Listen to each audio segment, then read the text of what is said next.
5절부터 10절까지 말씀이고요. 신약 129페이지쯤 있습니다. 128페이지쯤 있겠네요. 아직은 안 읽을 거니까 딱 찾아만 놓으세요. 일단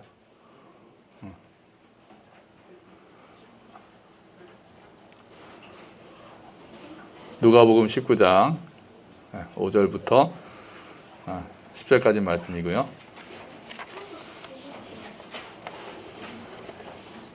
이 앞에 쪼로로 3명이 앉아가지고 열심히 찾고 있네. 좋네요. 우리 교회 귀염둥이들입니다. 자, 우리는 무엇으로 구원을 얻습니까? 아니라고 말씀드렸잖아요. 우리는 믿음으로 구원을 얻는 게 맞지만 우리 교회에서는 우리는 무엇으로 구원을 받는다 그러면은 뭐가 먼저 나와야 된다고 말씀드렸는데, 우리는 무엇으로 구원을 받습니까? 은혜입니다. 은혜가 항상 먼저예요. 믿음이 먼저가 아닙니다. 그러니까 우리가 행위가 아니고 믿음이다라고 할 때는 믿음이 너무 중요한 거지만, 그보다 더 큰 개념이고 더 중요한 거는 은혜로 구원을 받는다. 우리가 이거를 잊으면 안 되죠. 그럼 믿음은 뭡니까? 그 은혜가 내게 주어지는 통로다. 이렇게 말씀을 많이 드렸죠. 그러니까 하나님의 은혜가 임할 때 그것이 나에게 임하는 통로가 믿음이어서, 물론 믿음도 중요하지만 그보다 우리의 구원 자체는 하나님의 은혜로 주어진다. 그래서 우리가 모든 것이 은혜다라는 말을 해야 되는 거고, 구원에 있어서는 특히 하나님께서 먼저 우리가 죄인 되었을 때, 또 심지어는 창세전에 우리를 예비하시고 예정하셨다는 말씀을 하실 정도로 하나님의 은혜가 우리를 구원합니다. 그래서 오늘 주보에 보시면 아마 앞에 화면이 막 좀 잘릴 거예요. 오늘은 조금 이해해 주시고요. 그래서 주보에 말씀이 있으니까요. 집에 계신 분들은 화면을 보시면 되지만, 주보에 보시면 오늘 말씀 한번 에베소서 2장 8절 말씀 읽어볼까요? 너희는 그 은혜에 의하여 믿음으로 말미암아 구원을 받았으니 이것은 너희에게서 난 것이 아니요 하나님의 선물이라. 아멘. 자, 그래서 처음에 뭐가 나옵니까? 은혜가 나오는 거죠. 은혜에 의하여 우리가 구원을 받는 겁니다. 은혜에 의하여. 그런데 뭐를 통로로요? 믿음을 통로로. 그래서 우리가 교회 안에서 우리가 항상 이제 믿음을 중요하게도 생각하죠. 물론 은혜가 더 크고 은혜가 먼저지만 우리에게 그 은혜가 임하는 통로는 믿음이기 때문에 우리가 믿음도 또한 중요하게 생각을 합니다. 그럼 이제 믿음이 뭐냐? 우리가 이제 생각을 해보면 믿음을 다르게 표현한 말씀이 주보 바로 밑에 있습니다. 요한복음 1장 12절 말씀이요. 같이 읽어볼까요? 영접하는 자, 곧 그 이름을 믿는 자들에게는 하나님의 자녀가 되는 권세를 주셨으니. 아멘. 영접하는 자, 곧 그 이름을 믿는 자들에게는. 그러니까 그 이름을 믿는, 예수님의 이름을 믿는 거를 뭐라고 또 표현했어요? 앞에? 영접이라고 표현했죠. 영접 영어로 뭡니까? 영접한다. 영어로 짠. 영접을 몰라서 대답을 못하겠네요. 영어는 아는데 영접이 좀 어려운 말이죠. 쉽게 영어로 하면 웰컴입니다. 웰컴. 영접은 환영한다. 맞아들인다. 그래서 이제 손님을 잘 안 쓰는 말이긴 하지만 손님이 집에 오시면 영접한다. 우리가 이렇게 사용할 수 있는 거죠. 하나님이 내 마음을 두드리실 때 내 마음의 문을 열고 예수님 웰컴 이렇게 말하는 거. 웰컴. 그래서 받아들이는 것, 맞아들이는 것, 그것을 영접이라고 표현합니다. 영접의 모습을, 우리가 예수님을 받아들이는 영접의 모습을 그림으로 보여주는 장면 중에 하나가 누가복음 15장에 나오는 돌아온 아들의 비유입니다. 더 좋은 비유는 아들을 기다리는 아버지의 마음이라는 비유가 더 제목으로는 좋다고 생각을 하는데요. 우리가 보통 탕자의 비유라고 알고 있는 그 내용을 보면, 보세요. 둘째 아들이 이제 멀리 도망갔잖아요. 재산 다 달라고 그래가지고 유산을 달라고 해서 멀리 가서 허랑방탕해서 다 팔았단 말이에요. 그리고 막 이제 지내고 나서 다 떨어지고 나서 비참한 삶을 살다가 아버지께로 돌아가야 되겠다. 아버지의 집에는 품꾼도 줄여 죽지 않는데 나는 이러다가 여기서 굶어 죽겠구나. 그렇게 해서 이제 돌아온단 말이에요. 돌아오면서 막 생각을 합니다. 내가 이 얼굴로 내가 진짜 벼룩도 진짜 낯짝이 있지. 어떻게 내가 아버지 재산 다 이렇게 날려먹고 무슨 면목으로 내가 하나님께 아버지께 돌아가겠는가? 그냥 종으로 써달라고 품꾼으로 써달라고 해야 되겠다. 이렇게 마음을 먹고 돌아온단 말이에요. 그 돌아오는데 아버지가 멀리서 보고 측은히 여겨서 달려갑니다. 달려가고 안고 입 맞추고 아버지 보소서 제가 뭐 죄를 지었어 뭐 이런 일도 아예 못하게 하죠. 그런 말 마라. 좋은 옷을 입혀라. 가락지를 끼워라. 네, 아주 이제 아들이 돌아왔다. 살아왔다. 이렇게 이제 잔치를 엽니다. 여러분, 아버지가 그렇게 말했을 때 이제 아들이 해야 되는 건 뭐죠? 이 상황에서요. 아버지께서 아들을 맞아들였잖아요. 영접했잖아요. 어떻게 보면 아버지가 아들을 영접했잖아요. 그러면 이제 아들이 여기서 해야 되는 건 뭡니까? 열심히 일해서 돈을 갚는 겁니까? 아니죠. 아들이 해야 되는 일은 뭡니까? 아버지의 사랑을 받아들이는 거죠. 그죠?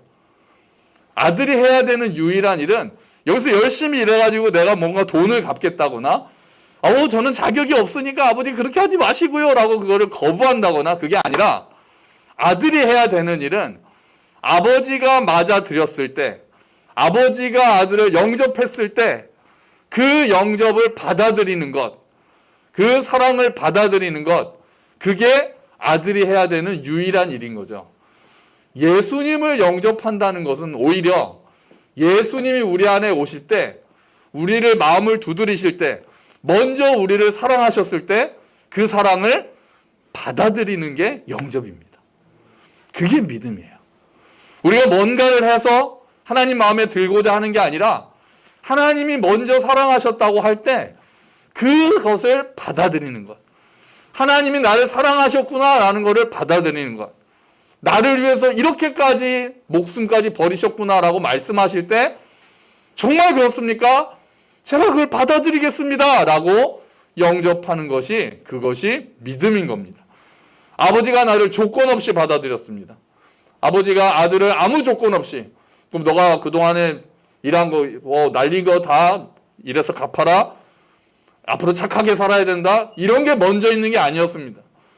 그냥 너는 내 아들이니까 돌아온 것만 해도 나는 너무나도 좋다. 우리 잔치를 같이 하자라고 아들에게 이야기했을 때 아무런 조건 없이 받아들였을 때 그 사랑을 받아들이는 것.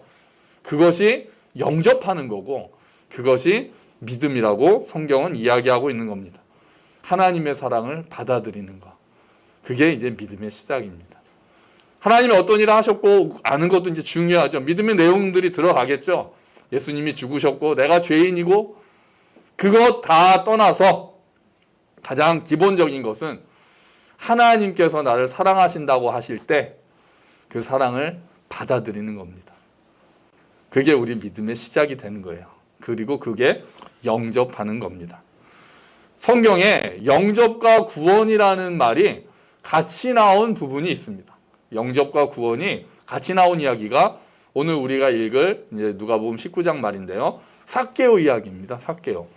삭개오 이야기 우리 다 아니까요. 간단하게만 우리가 보면 삭개오는 이제 세리장이었죠.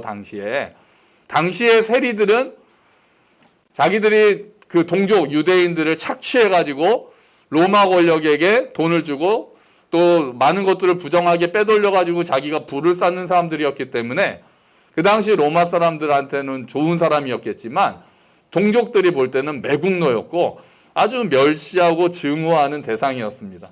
그래서 전혀 신임도 받지 못하는 대상이었죠.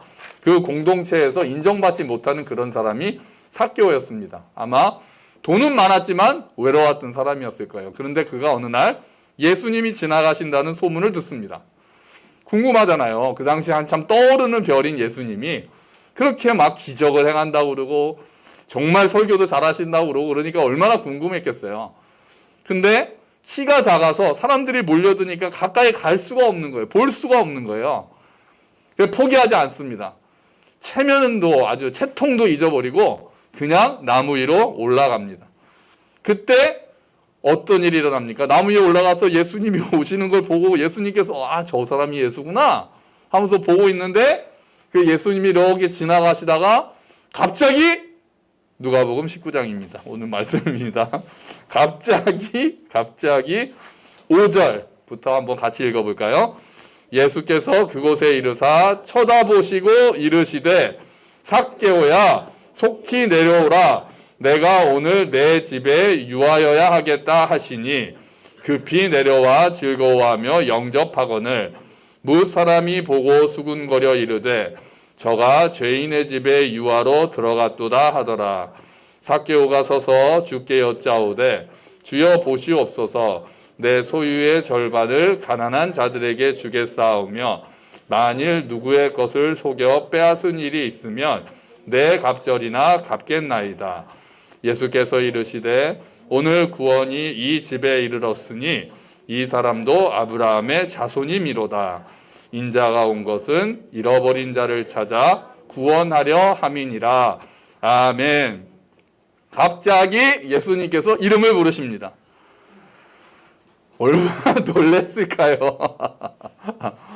몰래 숨어서 예수님을 보고 있는데 보자마자 당신도 아니고 삭개오야 이름을 부르신단 말이에요. 예수님께서 깜짝 놀랐을 거예요. 삭개오야 내려오너라. 내가 오늘 너희 집에 가야 되겠다. 나를 좀 초청해라.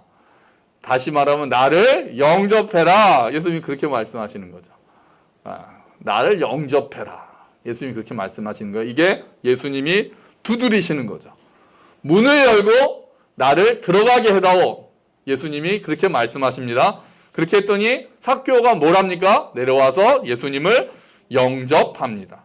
그게 6절 말씀이죠. 급히 내려와 즐거워하며 영접하거늘 집으로 모시고 가서 식사를 같이 하는 거죠.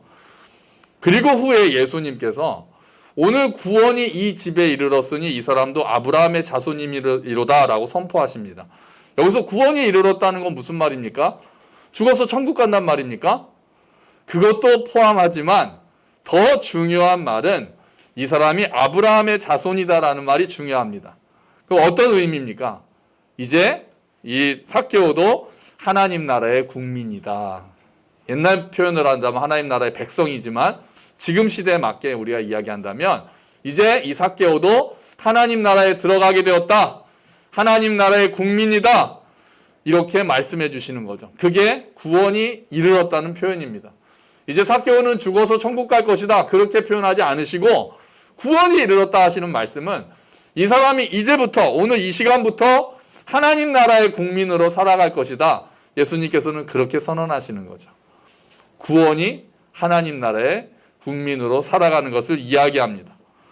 삭개오가 예수님을 영접했을 때 예수님이 삭개오를 하나님 나라의 국민으로 영접해 주신 겁니다. 우리가 예수님을 영접할 때 예수님이 우리를 하나님 나라의 국민으로 영접해 주십니다. 그게 구원입니다. 여러분 예수님을 영접하셨어요? 그러면 이제 여러분 어느 나라 국민이 됩니까? 하나님 나라 국민이 되는 거죠. 그게 구원이죠. 하나님 나라의 국민이 되는 것, 그게 구원입니다. 그게 구원이에요. 구원을 우리가 죽어서 천국 가는 것으로 그것은 그 하나님 나라의 국민이 된 거의 일부분이고요. 더 중요한 거는 내가 이제 하나님의 자녀가 되었고 하나님 나라의 국민이 되었다는 것이 구원의 모습이 되는 거예요. 그거를 골로새서에서는 이렇게 표현합니다. 주보에 보시면 골로새서 1장 13절 14절 말씀이 있습니다. 같이 읽어보죠. 그가 우리를 흑암의 권세에서 건져내사 그의 사랑의 아들의 나라로 옮기셨으니 그 아들 안에서 우리가 속량 곧 죄사함을 얻었도다. 아멘. 우리를 흑암의 권세에서 건지셔서 사랑의 아들의 나라로 옮기셨다. 이제 우리는 사랑의 아들의 나라의 국민이 됐다. 이런 말씀이죠. 여기서 어려운 단어가 하나 나왔어요. 14절에 보니까 속량이라는 단어가 나왔습니다. 속량. 속량을 죄사함이라고 표현을 했지만 속량은 원래 단어의 뜻은 값을 치른다는 의미입니다. 값을 치른다. 값을 주고 샀다는 의미예요. 이게 노예시장에서 나온 단어입니다. 노예시장에서 값을 주고 내가 너를 샀다. 이런 말씀이죠. 이 표현을 구원에 하나님께서 사용하시는 거예요. 그럼 노예 입장에서는 어떻게 된 겁니까? 값을 지르고 누군가 나를 샀다면 노예 입장에서는 뭐가 바뀐 거죠? 신분. 또요. 주인이 바뀐 거죠. 주인이. 나를 누가 돈 주고 샀으면 내 주인이 바뀐 거예요. 노예 입장에서는. 하나님 나라의 국민이 된다는 것, 구원이 된다는 것은 또 다르게 표현한다면 하나님을 나의 주인으로 모신다는 의미가 됩니다. 속량이라는 단어를 여기서 굳이 쓴 이유는 이제 우리가 신분이 바뀌었다. 조금 다르게 말하면 소속이 바뀌었다. 이제 하나님이 나의 주인이시다. 하나님 나라의 국민이 되었다.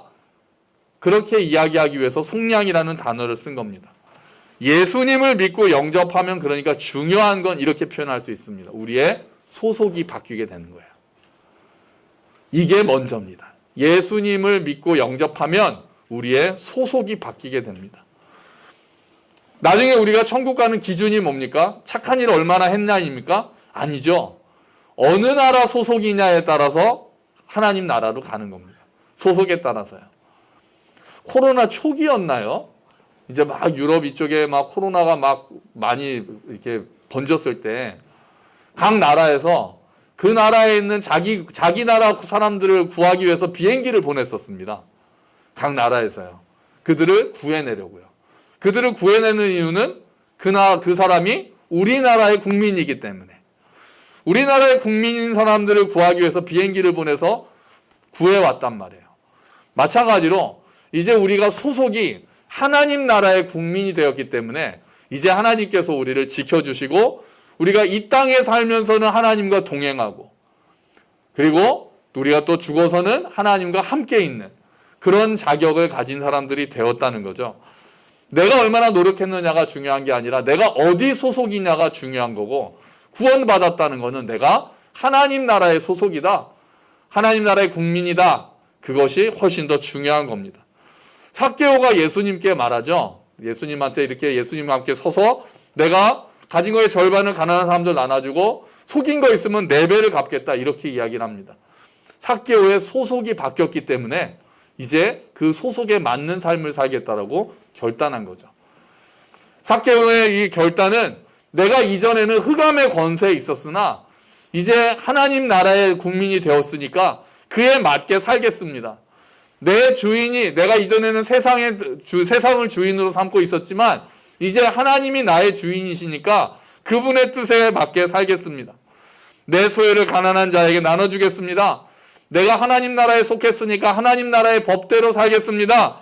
그렇게 삭개오는 고백하고 있는 겁니다. 여기서 삭개오가 예수님을 뭐라고 부르죠? 8절에 볼까요? 삭개오가 서서 주께 여짜오되 뭐라고 처음에 예수님을 부릅니까? 주여 이렇게 부릅니다. 주여 주여. 이제까지는 로마 황제가 삭개오의 주님이었지만 이제까지는 세상이 삭개오의 주인이었지만 이제 삭개오는 예수님을 주님으로 모시겠다라고 표현하는 겁니다. 이게 믿음의 내용입니다. 그래서 믿음의 내용은 예수님을 주님으로 영접해서 예수님의 주되심을 인정하는 것, 그게 신앙생활이고 그게 그렇게 고백하는 것이 믿음이 되는 거죠. 예수님의 주되심을 인정하는 것. 예수님을 영접한다는 것, 그 믿음의 내용은 내가 예수님을 주인으로 모시겠습니다라는 고백이 됩니다. 그래서 예수님의 주되심, 영어로 로드십이라는 말을 사용을 합니다. 예수님의 주되심을 인정하는 삶이 믿음의 삶이 되는 거죠. 자, 구원의 핵심이 뭡니까? 아까 말씀드렸듯이 화면에 보시면은요, 하나님 나라의 국민이 되는 것. 이게 구원의 핵심입니다. 뭐라고요? 하나님 나라의 국민이 되는 것. 구원의 핵심은 우리가 하나님 나라의 국민이 되었다는 겁니다. 그리고 이것은 하나님을 나의 주인으로 모신다라는 말이 됩니다. 하나님 나라의 국민이 된다는 거, 우리 측면에서는 하나님을 나의 주인으로, 왕으로 모신다는 게 되고, 하나님 측면에서는 이제 내가 너를 지키겠다. 끝까지 내가 너를 책임지겠다. 이렇게 말씀하시는 것과 같습니다. 그래서 영원히 하나님께서 신실하신 분이시고 영원히 지키시기 때문에 우리의 죽음 이후의 삶까지도 천국에서 하나님께서 우리를 지키신다고 말씀하시는 겁니다. 예수님을 믿으면 뭐가 바뀐다고요? 주인이 바뀌고 소속이 바뀝니다. 이게 중요한 말입니다. 예수님을 믿으면 주인이 바뀌고 소속이 바뀝니다. 소속이 바뀐다는 것도 다른 말로 하면 관계가 바뀐다는 말입니다. 주인이 바뀌고 소속이 바뀌고 관계가 바뀝니다. 하나님과의 관계가, 깨어졌던 관계가 회복되는 거죠. 우리가 하나님의 사랑을 받는 자가 된다는 겁니다. 하나님의 사랑을 받는 자. 그러면 그 다음엔 뭡니까? 관계가 바뀌면 그 다음에는 뭐가 바뀝니까? 존재가 바뀝니다. 존재가 바뀝니다. 소속이 바뀌고 신분이 바뀌고 주인이 바뀌고 관계가 바뀌면 그 다음에는 어떻게 되느냐? 존재가 바뀌게 됩니다. 내가 하나님의 사랑을 깊이 받는 사람이구나. 그 관계를 깨닫게 되고 그 관계를 깊이 알아가면 알아갈수록 우리의 삶이 바뀌기 시작하는 거죠. 내가 변하기 시작하는 겁니다. 주보에 보시면 로마서 5장 8절 말씀이 있습니다. 같이 읽어볼까요? 우리가 아직 죄인 되었을 때 그리스도께서 우리를 위하여 죽으심으로 하나님께서 우리에 대한 자기의 사랑을 확증하셨느니라. 아멘. 우리의 존재가 바뀌어서 하나님이 사랑하신 게 아니라 우리가 아직 죄인 되었을 때, 우리가 하나님을 주인으로 모시지도 않았을 때, 그때 이미 예수님께서 우리를 먼저 사랑하셔서 우리를 위해서 죽으셨습니다. 그래서 우리와의 관계를 회복하셨습니다. 그것을 깨닫고 내가 그런 사랑을 받는 자라는 것을 알아가면 알아갈수록 나의 존재가 변해가는 것, 그게 신앙생활입니다. 하나님 나라의 국민답게 살아가게 되는 것, 그런 삶이 더 기뻐지는 것, 더 그렇게 되고 싶은 것, 그 사랑이 열매를 맺는 거죠. 하나님의 사랑을 받아들인 자에게서 그 사랑이 열매를 맺기 시작하는 겁니다. 여러분, 하나님은 우리에게 먼저 다가오셔서 사랑한다고 말씀하십니다. 먼저 다가오십니다. 그리고 사랑한다고 말씀하십니다. 그 사랑을 받아들이면 사랑의 관계가 시작이 됩니다. 그 사랑을 받아들이는 게 뭐라고 그랬습니까? 영접이라고 그랬고 그게 믿는 거라고 그랬잖아요. 그러면 관계가 바뀌게 되는 거죠. 우리의 소속이 바뀌면서 하나님과의 관계가 바뀌게 되고 그것이 사랑의 관계입니다. 그래서 성경은 우리를 하나님의 자녀라고 표현하고 그리스도의 신부라고 표현하죠. 그 관계들의 핵심이 뭡니까? 사랑 아닙니까? 부부간의 관계의 핵심도 사랑이고 부모와 자식 간의 관계의 핵심도 사랑이잖아요. 그렇게 우리를 그리스도의 신부라고 부르시고 하나님의 자녀라고 부르시는 것은 이제 내가 너와 사랑의 관계를 맺는다. 하나님께서는 그렇게 말씀하시는 거죠. 이렇게 사랑의 관계가 시작되고 그 사랑이 깊어지면서 점점 더 그에 맞는 사람으로 바뀌어가는 것. 그것이 신앙생활의 핵심입니다. 영화를 보면 그런 영화들이 많습니다. 급박했던 사람들이 사랑에 빠지면서 점점 더 변해가는 모습을 보여주는 영화들이 많습니다. 당신은 내가 더 나은 사람이 되도록 만들고 싶게 해요. 이렇게 표현합니다. 내가 더 나은 사람이 되고 싶어지는 거죠. 사랑을 받기 시작하면. 사랑에 빠진 사람들이 내가 점점 더 나은 사람이 되고 싶어 하는 것처럼 하나님의 사랑을 받게 되는 사람들은 점점 더 존재가 변화하기 시작하는 겁니다. 이 지점에서 사랑을 받을수록 그리고 그것을 경험할수록 존재가 변한다는 지점에서 아주 중요한 역할을 하는 곳이 있습니다. 어디겠습니까? 교회입니다. 교회. 하나님의 사랑을 경험할 수 있는 곳, 그리고 사람들을 통해서 하나님의 살아계심을 경험할 수 있는 곳이 교회가 되는 거죠. 소속이 바뀐다 그랬잖아요. 아까 하나님 나라의 국민이 된다 그랬잖아요. 실제 우리는 이제 어디에 소속이 됩니까? 교회에 소속이 됩니다. 그 안에서 하나님과 사랑의 관계를 맺고 그 안에서 하나님의 사랑을 경험하기 시작하는 거죠. 그래서 교회 안에서 서로 돌보고 사랑하는 것이 너무 중요한 겁니다. 눈에 보이지 않는 하나님의 사랑을 우리가 말씀을 읽으면서 예수님이 하신 일들을 깨달으면서 우리가 하나님의 사랑을 느낄 수도 있지만 또 한 가지 방법은 지체들을 통해서 그 사랑을 경험하는 겁니다. 그렇게 관계가 바뀌어서 하나님 안에서 하나님과의 사랑의 관계를 변해갈 때 그 사랑을 주고받으면서 하나님의 사랑을 깊이 깨달을 때 그 다음에 우리의 존재가 변하기 시작하는 거죠.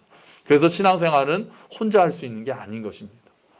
반드시 본질 속에서 본질적으로 관계 속에서 배우는 거기 때문에 교회에 속하고 그 교회에서 사랑을 주고받으면서 함께 하나님을 알아가는 것이 신앙생활이 되는 거죠. 저는 그래서 교회가 더 많이 사랑하면 좋겠어요. 특히 우리 가정에서도, 그리고 우리 교회 아이들을 보면은 참 행복하다 생각하는데 부모님으로부터 사랑 많이 받잖아요. 그래서 많이 사랑해 주세요. 많이 사랑해 주시고 사랑한다는 말도 많이 해주세요. 아이들이 이제 크면 클수록 좀 쑥스러워지잖아요. 그래도 많이 해주세요. 많이 해주시고 하나님이 너를 사랑하신다는 말도 많이 해주세요. 자녀들에게. 또 이제 할아버지 할머니들 계시잖아요. 손주들한테도 하나님이 너를 사랑하신다라는 말씀을 많이 해주세요. 정말 아이들이 또 그래요. 그래도 좋습니다. 그 말은 들어도 좋은 말이고 그 말을 들을수록 우리의 존재가 바뀌어 간단 말이에요. 사랑이 우리를 변하게 한단 말이죠. 교회 안에서도 우리 아이들이 내가 사랑받는구나라는 것을 많이 느꼈으면 좋겠습니다. 어른들에게서. 어른들로부터 우리가 어떻게 평가받고 그런 것이 아니라 내가 사랑을 받는구나. 교회를 생각하면 교회 공동체를 생각하면 참 우리가 사랑을 많이 받았구나. 이런 것들을 떠올릴 수 있는 교회가 되면 정말 좋겠습니다. 그렇게 관계가 바뀔 때 존재가 변하기 시작하잖아요. 사랑한다는 말 한 번도 못 들어보고 자라는 사람들이 그렇게 많다고 합니다. 그 아이들 중에도 사랑한다는 말 한 번 들어보지 못하고 자라는 아이들이 너무 많다고 합니다. 우리 교회는 사랑한다는 말이 많이 쑥스러운 말이지만 사랑한다는 말이 많이 나타났으면 좋겠습니다. 그리고 하나님이 너를 사랑하신다는 말도 많이 해주면 좋겠습니다. 그럴 때 그 존재가 변합니다. 구원은 이렇게 이루어집니다. 예수님을 믿고 영접하면 예수님과 관계를 시작하게 되고 우리의 신분이 바뀌게 되고 그리고 나서 존재가 변하는 것. 관계가 존재보다 오히려 먼저 임하는 거죠. 여러분 우리는 소속이 바뀐 사람들입니다. 하나님 나라의 국민입니다. 아멘. 그리고 하나님과 사랑의 관계를 누리게 되는 사람들입니다. 그 사랑이 얼마나 크고 깊은지 우리가 경험할수록 우리가 더 많이 변하게 될 겁니다. 나를 보는 눈이 달라지죠. 그리고 다른 사람을 보는 눈도 달라지죠. 세상을 보는 눈도 달라질 겁니다. 우리 교회가 그 사랑을 실제적으로 경험하는 공간이 되기를 축원합니다. 그래서 우리가 사랑받는 자들답게 아름답게 변하기를 축원합니다. 그리고 또 그 사랑을 나누어줘서 함께 성장하고 더 많은 사람들에게 하나님의 사랑을 전하는 우리 교회가 되기를 우리 모든 우리 성도님 한 분 한 분이 되시기를 또 특히 우리 아이들이 더 많이 사랑받아서 더 많이 아름답게 변하게 되기를 주의 이름으로 축원합니다. 아멘. 우리 같이 기도하죠. 주님, 하나님께서 먼저 나를 사랑하셨다는 것을 받아들이는 것, 그것이 영접이고 믿음입니다. 주님, 우리가 이제 주인이 바뀌었습니다. 그리고 사랑의 관계를 맺게 되었습니다. 주님, 그 사랑을 더 알게 해주시고 그 사랑 안에서 우리가 변해갈 수 있도록 도와주십시오. 우리 같이 기도할까요? 주님, 고맙습니다.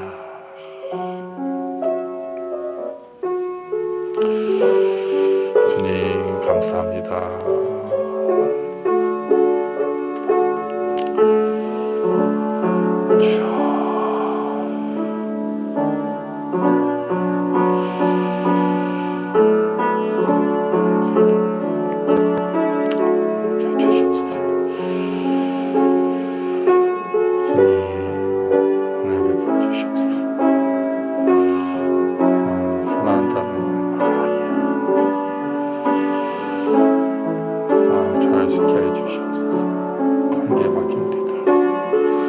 사랑의 관계를 맺게 해주시옵소서.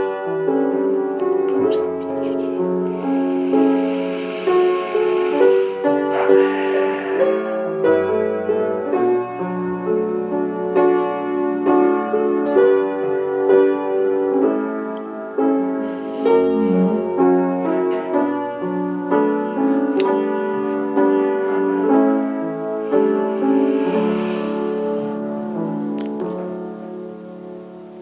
하나님께서 우리의 마음을 두드리시고 우리를 먼저 사랑하셨다고 말씀하실 때 그 사랑을 받아들였습니다.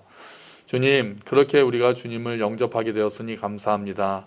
주님, 그렇게 하나님과 사랑의 관계가 시작되게 하셨으니 감사합니다. 하나님 나라의 국민이 돼서 살아갈 수 있게 해주셔서 감사합니다. 하나님을 왕으로 모시고 살 수 있게 해주셔서 감사합니다. 우리를 끝까지 사랑하시겠다고, 우리를 끝까지 책임지시겠다고 말씀해 주셔서 감사합니다. 이제 그 하나님의 사랑 안에서 우리가 점점 더 변해가는 자들 되기를 원합니다. 사랑을 많이 받을수록 더 나은 사람으로 변하는 것처럼 우리가 하나님의 사랑을 더 많이 깨달아 우리의 존재가 변하고 서로 사랑하는 지체들과의 사랑을 통해 우리의 마음이 더 녹아내리고 하나님의 사랑을 깨닫고 지체 간의 사랑을 깨닫고 우리가 더 사랑이 충만한 자들로 변해갈 수 있도록 도와주시옵소서. 주님, 특별히 우리 자녀들을 위해서 기도합니다. 우리 자녀들이 정말 자신이 하나님의 사랑을 받는 자라는 것을 깨닫고 우리 교회의 사랑을, 또 가정에서 부모님의 사랑을 많이 받고 있다는 것을 더 많이 누리고 경험함으로써 우리 아이들이 사랑이 많은 아이들로, 또 스스로를 사랑하고 또 이웃을 사랑하는 아이들로 자라날 수 있도록 주님 도와주시옵소서. 감사합니다. 주님, 예수 그리스도의 이름으로 기도합니다. 아멘.